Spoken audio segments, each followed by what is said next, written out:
the NFL should, at the moment, fear a Chiefs repeat, at least as AFC champions, just about more than ever. And it's for a reason that we've never really said when it comes to Kansas City. So I'm recording this on Friday of week 6. They just played their Thursday night game last night.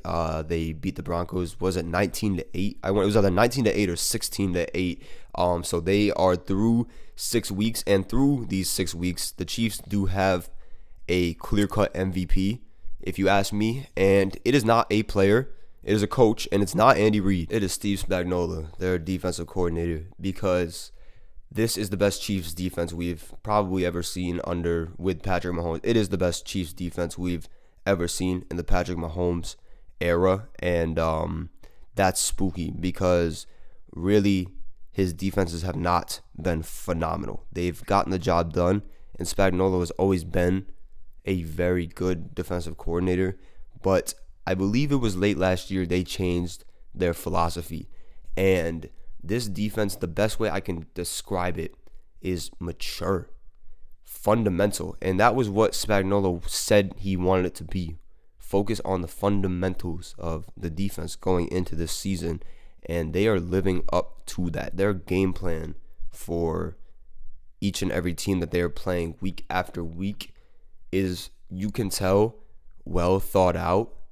And they look like just schematically one of the best defenses in the league, which is saying a lot to Spagnuolo because personnel-wise they have improved, especially since last year. They have young pieces that have gotten better, and I mean, their MVP is always going to be Chris Jones. He's a game changer, man. I think he's one of the most underrated players in the league. Like, everyone knows how good he is, but I think he can be up there with, really talking about the best of the best when it comes to guys on the front line. You know who I'm talking about. But there are at least minimally 10 defenses in the league with better personnel. Probably more, but at least 10 defenses in the league right now with better overall personnel than the Chiefs defense, and they have been phenomenal regardless. One of the best defensive units in the entire NFL this year, which we are not used to with the Chiefs. We're used to just, you got to get a couple stops here and there to just let Mahomes and company get a lead, right? Because they're going to go down and score every single time. This defense has been the highlight of this Chiefs team through 6 weeks. They haven't allowed more than 21 points, and that was week 1 to an elite Lions offense. And again, I said it, elite Lions offense. I don't know if my video came out about the top teams in the NFC yet. It should have. I don't know. We'll see. But yeah, that Lions offense is no joke. And that Chiefs defense is supposed to not really be that elite. And even in that first week, I said, hey, they're making an impact in that game. They're keeping them in that game. You letting up 21 points to one of the best teams in the league is not bad by any means. And the Chiefs offense will be able to keep pace with that normally. And you say, well, the Chiefs offense hasn't looked the way it normally looks. Usually the Chiefs offense is just this crazy powerhouse that's putting up a ton of points week after week. And that's what's scary about it, is they're 5-1 when they shouldn't be 5-1. Usually when they start slow like this, like I think it was 2021, they started off 1-2, and everyone's like, are the Chiefs done? Like, that's usually how they start, with a couple losses and whatnot. They are 5-1. And yes, I mean, officiating, whatever you want to point to them being 5-1, doesn't matter. They're 5-1, and that's scary because this offense isn't even at its full motion yet. We know how the Chiefs work. The later they get, the longer they get, the more they're going to have to mesh, the more Mahomes will have to mesh with his receivers. And you could say, well, his receiving core is just not as good as in previous years.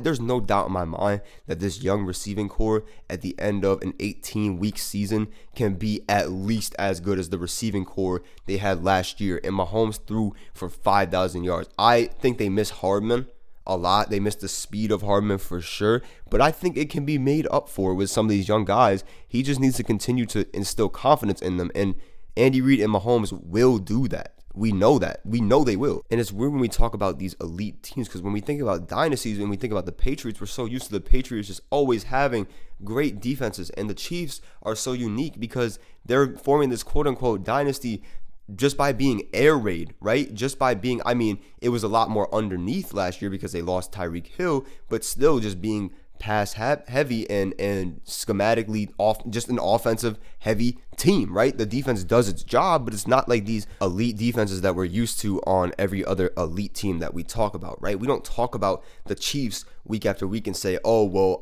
their defense is going to make something. No, we talk about Mahomes and this offense. So Mahomes within a quote unquote, I'm not going to say that this defense is necessarily elite through 6 weeks, but I trust this defense more than I ever have, right? And I'm looking at this defense every week like, hey, man, this team might struggle against this defense. And that is a problem for the rest of the NFL because, again, I can almost guarantee you by week 18, that offense will have rhythm. I mean, it is a long season, and that's the problem with Kansas City is they don't just have players, they have a philosophy, okay? That's the main thing is they have a philosophy and they know what it is, and it's not broken. I promise you it's not broken. I mean, it's not even like their offense has been necessarily abysmal.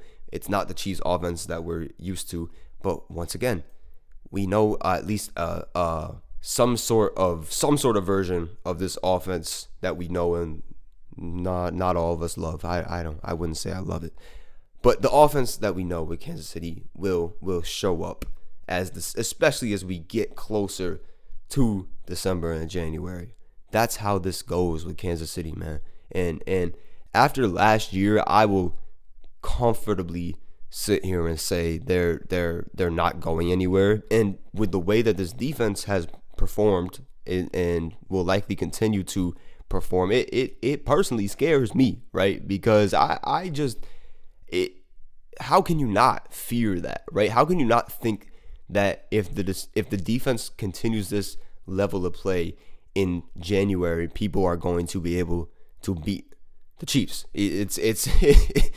I don't know. And again, it's another year of they're not the best team on paper, but you got to throw the paper away when you talk about Kansas City. If there's one thing I've learned watching these motherfuckers, you have to throw the paper away, right? And when you look at all the top teams in the AFC, like I think, there are a lot of teams like Buffalo, Miami, Baltimore,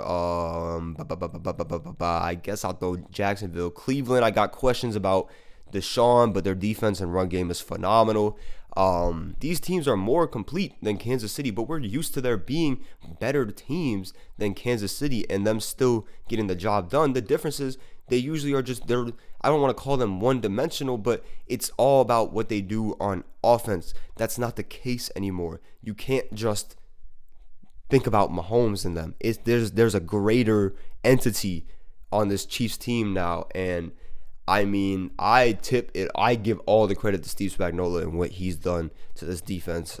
He is the real MVP of this Kansas City season so far because, again, with the way that the offense has been semi-stagnant, the receivers are having trouble getting going right now, which, mind you, was the case last year and honestly the year before too.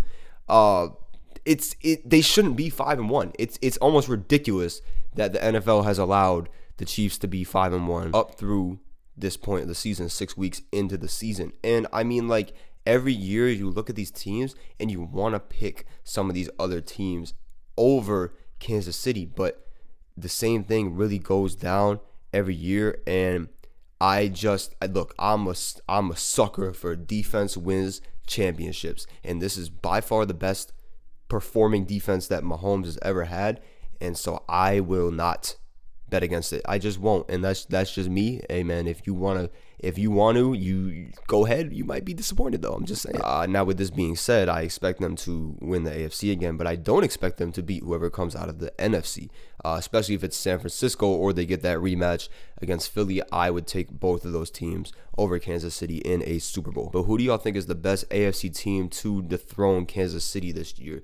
Buffalo has a couple of losses on defense that scare me. I think this is the same explosive Buffalo team that just needs to stay out of their own way and really get helped by circumstance a little bit. I don't want to say they've gotten hoed in the past years, but I mean, it's tough to envision how they haven't made a Super Bowl yet. You know what I mean? Miami has been the best AFC team through 6 weeks, even better than Kansas City themselves.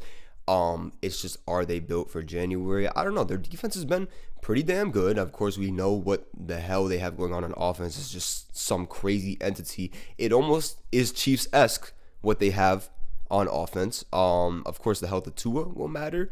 And again, January football is just a different looking beast. So it's just hard to really say what that Miami team will do. I also think that there is this one particular purple team that can compete in terms of the stakes of dethroning Kansas City, but I'm not going to let my fan bias get any further into that, and I'm also really superstitious, so if I start talking about that shit, we will probably find a way to like miss the playoffs or some shit, not to mention coming off of a week where we spoon-fed a team a victory.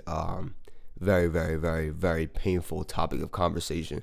But let me know what y'all think about Kansas City's fate this season.